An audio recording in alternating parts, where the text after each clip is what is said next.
There are moments when the weight of the world seems unbearable, when the clouds above feel particularly dark, and every step you take seems harder than the last. You're looking around at others, seemingly gliding through life, success falling effortlessly into their laps. Meanwhile, you feel stuck, trapped in an endless cycle of setbacks, missteps, and moments of deep frustration. Why me? You ask. Why do bad things seem to happen to you? Why do your efforts seem to go unnoticed, or worse, unrewarded? You see others climbing, achieving, and thriving, while you remain in the same place, questioning why it hasn't been your turn yet.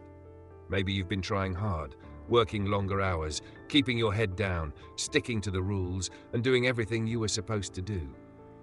But despite your dedication, you still feel like something's missing. You wonder why you're not as successful, or why bad things keep happening to you, or why it feels like the universe has conspired against you. And the more you try to figure it out, the more overwhelmed you feel.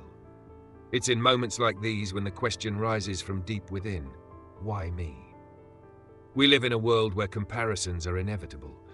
The constant bombardment of social media, success stories, and curated images of other people's lives makes it almost impossible to not look around and think, why not me? But here's the uncomfortable truth we often avoid. Not everything is as it seems. The stories we are told about success and happiness, the ones we've bought into, are often oversimplified and distorted. Society tells us that if we work hard, follow the rules, and remain disciplined, we will eventually find success. It's a comforting idea. But what happens when you've done everything right and it still doesn't work out? What do you do when the system that promised success doesn't seem to deliver for you? It's at this point that the question, why me, turns from a frustration into a deeper existential inquiry. Is life really just a series of random events, or is there something more going on beneath the surface?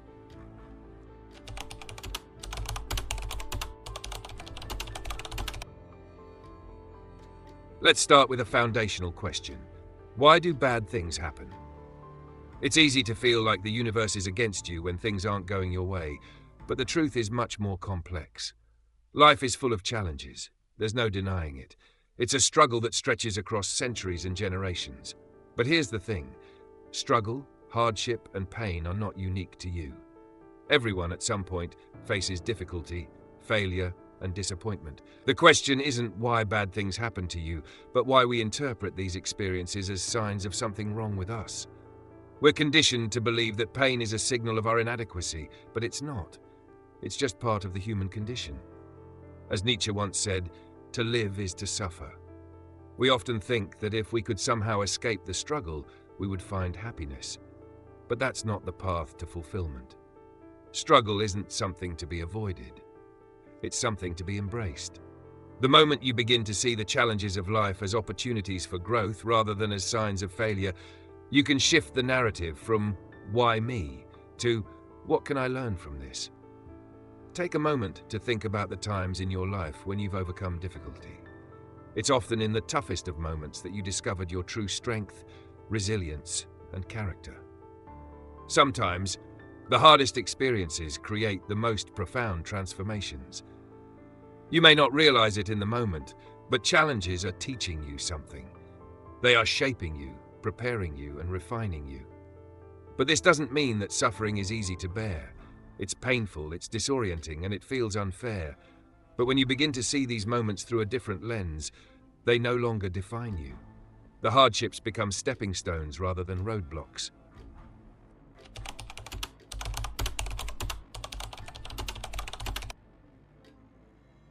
Now, let's talk about success, or rather the myth of success.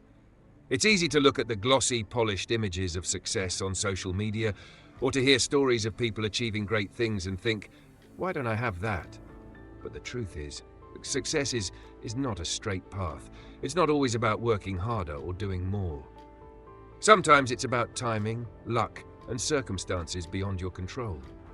You've probably heard the phrase, it's not about what you know, it's about who you know. That's not just some cynical saying, it's an uncomfortable reality of our world. Success in many cases is not just about skill, hard work, or determination. There's often an element of being in the right place at the right time, or having the right connections that open doors. These are factors that you can't always control, no matter how hard you try. And that's frustrating. It's especially difficult to accept when you've worked tirelessly and still seem to fall short. But what if, instead of blaming yourself for not having what others have, you started looking at the broader picture? What if you realized that life is not a race? There's no finish line that marks your worth. Life is a journey, not a competition. When you stop comparing your path to others, you allow yourself the space to live on your own terms. And this is where true freedom lies. Not in the approval of others, but in the ability to define your own success. Success is subjective. What might seem like success to one person might not hold the same meaning for another. You have to define it for yourself. And in that definition, there's a profound truth. You are not bound by someone else's version of success. You are free to create your own path. This is the power you have.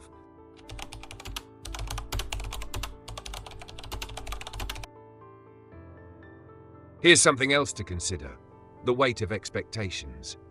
From an early age, we're taught to set goals, pursue success, and be better than the next person.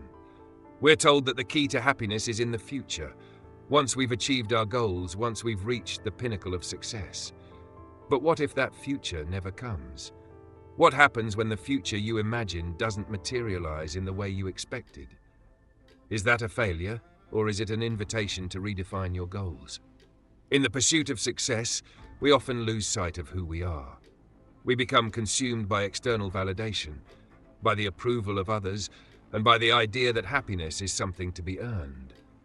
But happiness is not a destination. It's not a reward for meeting certain standards or achieving a particular goal. Happiness is found in the process. It's in the moments when you're present, when you're truly alive, and when you're connected to yourself, not to your accomplishments.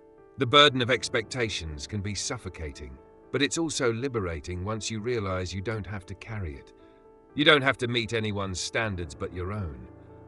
The moment you free yourself from the need to prove something to others is the moment you begin to live authentically.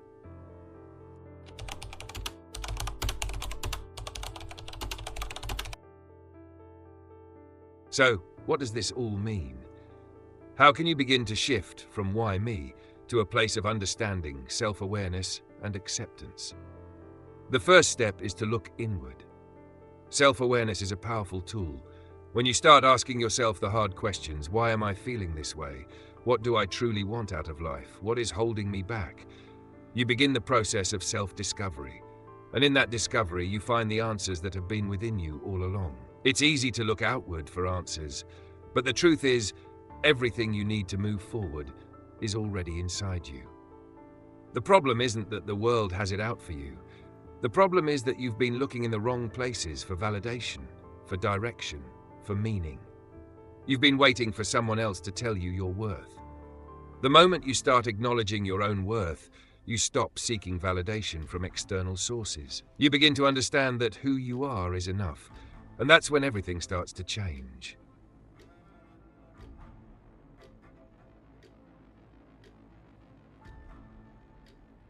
The question, why me, is not just about frustration with your current situation. It's also about the search for meaning. It's about understanding your purpose and your place in the world. And that's something no one else can answer for you. The journey to self-understanding and acceptance is a personal one. But the most important thing to remember is that you are not alone on this journey. Everyone faces hardship, everyone struggles, everyone questions. But the key is to embrace the journey, not to run from it. You don't need to be perfect, and you don't need to have everything figured out. Life is not about having the answers.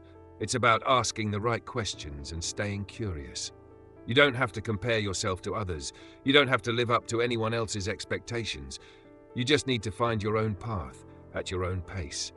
And above all, remember this: the fact that you're asking, why me, shows that you're still searching, you're still looking for meaning. And that is in itself a sign of strength. Don't stop asking the questions. Don't stop searching for the answers. Because one day, you'll look back and realize that the question, why me, was the beginning of your transformation. It was the moment you stopped seeing yourself as a victim of circumstance and started seeing yourself as the creator of your own life. So why you? Because you are strong enough to ask, and that's where it all begins.